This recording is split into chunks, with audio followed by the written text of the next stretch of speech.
जे मी आता सांगितलं की सगळ्यात आधी आपल्याला नरकळी हे आपल्या डाळिंबागेमध्ये पाडायची आहे. तर त्यासाठी आपल्याला सगळ्यात महत्वाचं काम करायचं आहे. कुठलीही फवारणी सुरुवातीला आपल्याला करायची नाहीये. तर सगळ्यात आधी आपल्याला आपल्या डाळिंबागेचं पाणी हे वाढवायचं आहे. मी मागच्या लाईव्ह मध्ये पण बोललेलो होतो की आपल्याला पाणी हे वाढवावं लागणार आहे. आणि सध्याची जर वातावरणाची परिस्थिती जर आपण बघितली तर ऊन सुद्धा मोठ्या प्रमाणात वाढलेलं आहे. अगदी सकाळी 10 वाजताच आपल्याला चटका बसेल असं ऊन सध्याच्या परिस्थितीमध्ये पडतंय. त्यामुळे आपल्याला पाणी हे वाढवावं लागणार आहे. समजा उदाहरण सांगतो मी, प्रत्येक डाळिंब उत्पादक शेतकऱ्याची परिस्थिती असेल असं मी सांगणार नाही. उदाहरण सांगतो, जर आपण 1 तास पाणी हे जर देत असाल तर आपल्याला जवळपास 25 ते 30% पाणी हे आपल्याला वाढवायचं आहे. म्हणजे एक साधारणतः 20 मिनिटं पाणी हे आपल्याला वाढवायचं आहे. तर आपण 1 तास जर पाणी देत असाल तर 20 मिनिटं पाणी आपल्याला सध्याच्या परिस्थितीमध्ये वाढवायचं आहे. हे पाणी वाढवल्यानंतर जर काही नरकळी असेल तर ती नरकळी पाडण्यासाठी आपल्याला मदत होणार आहे. आणि या पाण्यासोबत आपल्याला, मी जसं मागच्या लाईव्ह मध्ये पण सांगितलेलं होतं की आपल्याला एक खताचं ऍप्लिकेशन या पाण्यासोबत आपल्याला करायचंय. तर या पाण्यासोबत आपल्याला कुठल्या खताचं ऍप्लिकेशन करायचंय, तर या पाण्यासोबत आपल्याला अमोनियम सल्फेट प्रति झाडासाठी 5 ग्रॅम किंवा एकरी 3 किलो अमोनियम सल्फेट प्रति झाडासाठी 5 ग्रॅम किंवा एकरी 2 किलो या पद्धतीने अमोनियम सल्फेट आपल्याला घ्यायचं आहे. 0050 हे प्रति झाडासाठी 10 ग्रॅमने आपल्याला घ्यायचं आहे. उदाहरणार्थ 100 झाडं असतील तर आपल्याला 1 किलो 0050 घ्यायचं आहे आणि अमोनियम सल्फेट 5 ग्रॅमने 500 ग्रॅम आपल्याला घ्यायचं आहे. आणि त्यामध्ये आपल्याला मायक्रोन्यूट्रिएंट्स स्लरी, जी मी मायक्रोन्यूट्रिएंट्स स्लरी प्रत्येक डाळिंब उत्पादक शेतकऱ्याला बनवायला सांगितलेली होती, तर ती मायक्रोन्यूट्रिएंट्स स्लरी एकरी 10 लिटर या पद्धतीने आपल्या डाळिंबागेसाठी ऍप्लिकेशन आपल्याला करायचं आहे. नरकळी पाडण्यासाठी सगळ्यात महत्वाचं म्हणजे आपल्याला पाणी वाढवायचं आहे. आणि या पाण्यासोबत आपल्याला अमोनियम सल्फेट हे प्रति झाडासाठी 5 ग्रॅमने, 0050 हे प्रति झाडासाठी 10 ग्रॅमने आणि मायक्रोन्यूट्रिएंट स्लरी ही एका एकरासाठी 10 लिटर हे याचं एकत्रित ऍप्लिकेशन हे आपल्याला आपल्या डाळिंबागेला करायचं आहे. हे ऍप्लिकेशन केल्यानंतर थोडासा नायट्रोजन आपला यामध्ये जाणार आहे, ज्याचा फायदा आपल्याला नरकळी पाडण्यासाठी सुद्धा होणार आहे. ज्या डाळिंबागांमध्ये वॉटर शूट असतील त्यांनी कुठली चिंता करायची नाही की नायट्रोजन दिल्यावरती आपले वॉटर शूट जास्त वाढणार आहेत किंवा परत वॉटर शूट चालू होणार आहेत. परंतु नरकळी पाडणं सुद्धा आपल्या सध्याच्या परिस्थितीमध्ये आपल्याला गरजेचं आहे. त्यामुळे आपल्याला नरकळी पाडण्यासाठी या पाण्यासोबत अमोनियम सल्फेट 0050 आणि मायक्रोन्यूट्रिएंट स्लरीचं ऍप्लिकेशन आपल्याला या पाण्यासोबत आपल्याला करायचं आहे. त्यानंतर नरकळी पडल्यानंतर किंवा एक साधारणतः 50 ते 60% नरकळी पडल्यानंतर जे मी 3 फवारणींचं नियोजन सांगितलेलं होतं, तर त्या 3 फवारणींचं नियोजन आपल्याला आपल्या डाळिंबागेमध्ये चालू करायचं आहे. जे मी जे 2 आठवड्या आधी आपलं लाईव्ह झालेलं होतं तर त्या लाईव्ह मध्ये पण सांगितलेलं होतं. त्या पद्धतीने आपल्याला त्या 3 फवारणींचं नियोजन आपल्याला फॉलो करायचं आहे. पण कधी, ज्यावेळेस 50 ते 60% किंवा जी काही आत्ताच्या परिस्थितीमध्ये आपल्या डाळिंब झाडावरती नरकळी असेल त्यापैकी 50 ते 60% नरकळी पडल्यानंतर आपल्याला जे 3 फवारणींचं मी नियोजन सांगितलेलं होतं तर ते नियोजन हे आपल्याला फॉलो करायचं आहे. ते मागे आपले 4-5 फवारणींचं नियोजन मी सांगितलेलं होतं ते पूर्ण झालेलं असेल तरी सुद्धा जर नरकळी आपल्या डाळिंबागेवरती असेल, तिथून पुढे आपल्याला नरकळी पाडून या 3 फवारणींचं नियोजन हे आपल्याला करायचं आहे.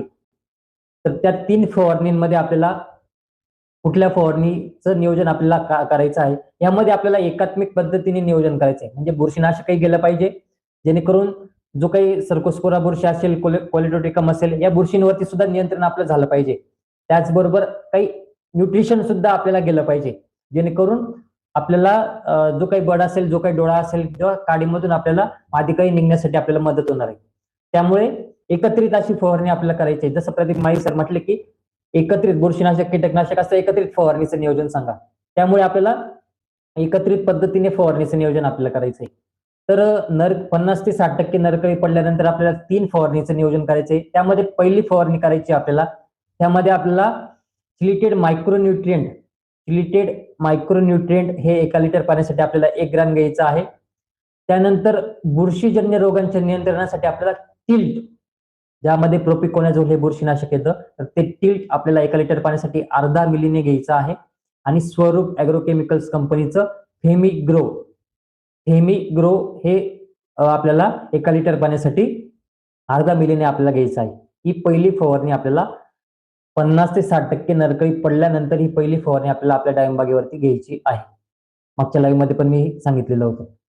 तर 50 ते 60% नरकळी पडल्यानंतर ही पहिली फवारणी घ्यायची आहे, ज्यामध्ये चिलेटेड मायक्रोन्यूट्रिएंट 1 लिटर पाण्यासाठी 1 ग्रॅम, बुरशीजन्य रोगांच्या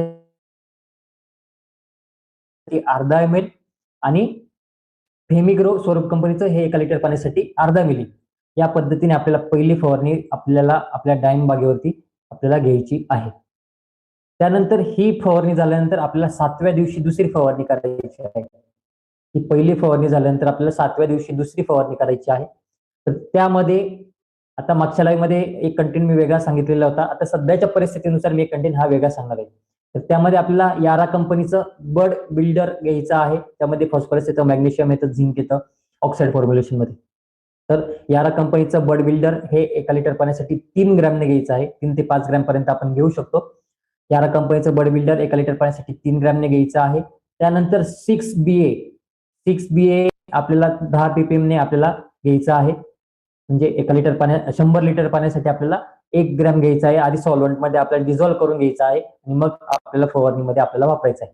6BA हा 100 लिटर पाण्यासाठी 1 ग्रॅमने घ्यायचा आहे आणि अनारदाना हे 1 लिटर पाण्यासाठी 2.5 मिलीने आपल्याला घ्यायचं आहे. ही फवारणी आपली महत्वाची असणार आहे, जेणेकरून फॉस्फरस न्यूट्रिशन चांगलंच आपलं जाणार आहे. फॉस्फरस जाणार आहे, मॅग्नेशियम जाणार आहे, झिंक जाणार आहे, जो की काडीमध्ये डोळा चांगला काढण्यासाठी, कळी चांगली काढण्यासाठी आपल्याला मदत करणार आहे.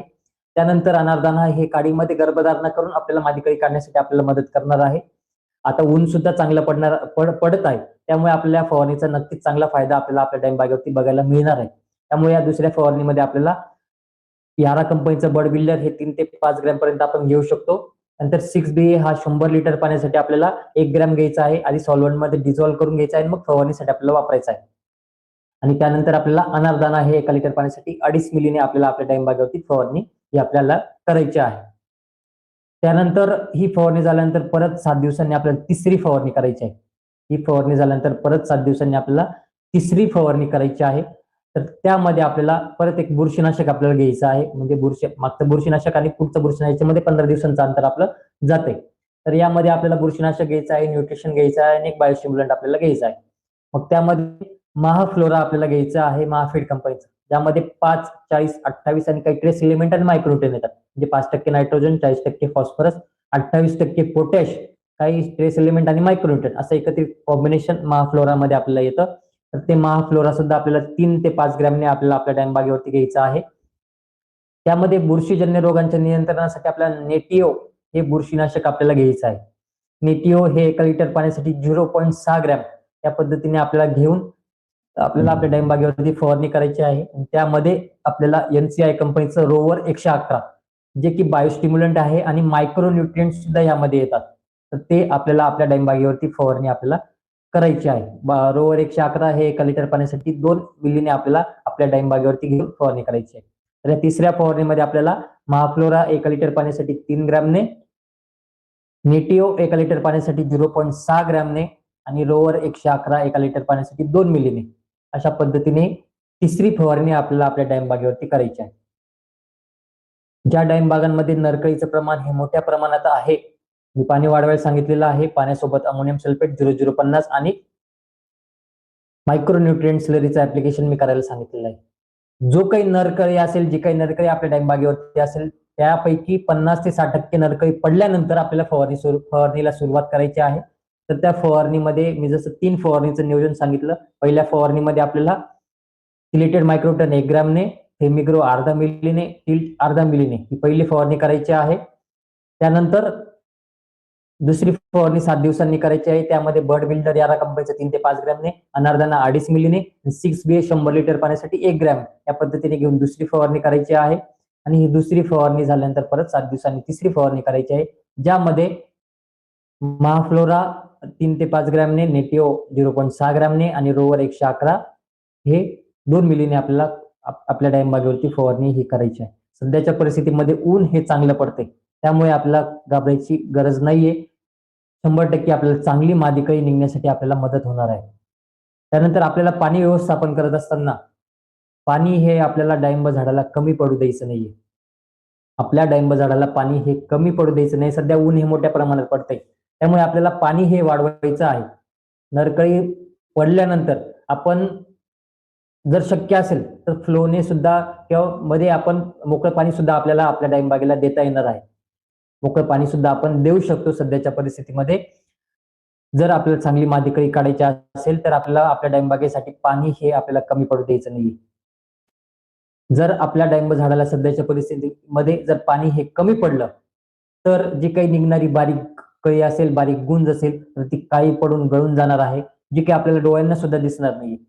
आणि आपल्याला आपला समज असा होणार आहे की आपली डाळिंब बाग अजून फुटतच नाहीये, पण जी एकदम हिरव्या अवस्थेमध्ये गुंज निघते, जी एकदम बारीक गुंज असते किंवा जी बाजरीच्या दाण्यासारखी गुंज असते, त्या अवस्थेमध्ये जर झाड हे स्ट्रेसमध्ये गेलं, पाण्याचा जर ताण डाळिंब बागेला जर पडला तर त्या अवस्थेमध्ये गुंज ही जळून जाणार आहे आणि गुंज ही काळी पडून गळून जाणार आहे. त्याचा थेट परिणाम आपल्याला कळी निघण्यावरती होणार आहे. मग कितीही औषधं आपण मारले तरी सुद्धा आपल्याला चांगली कळी ही निघणार नाही. त्यामुळे जे मी फवारणीचं नियोजन सांगितलेलं आहे त्याबरोबर ह्या बारीक बारीक गोष्टी सुद्धा आपल्याला लक्षात घ्यायच्या आहेत. तरच आपल्याला चांगल्या पद्धतीने इथून पुढे आपल्याला मादी कळी ही निघू शकते. त्यानंतर आपलं बुरशीनाशक गेलेलं आहे आणि अन्नद्रव्य फवारणीमध्ये न्यूट्रिशन सुद्धा गेलेलं आहे. आता राहिला विषय कीड व्यवस्थापनाचा.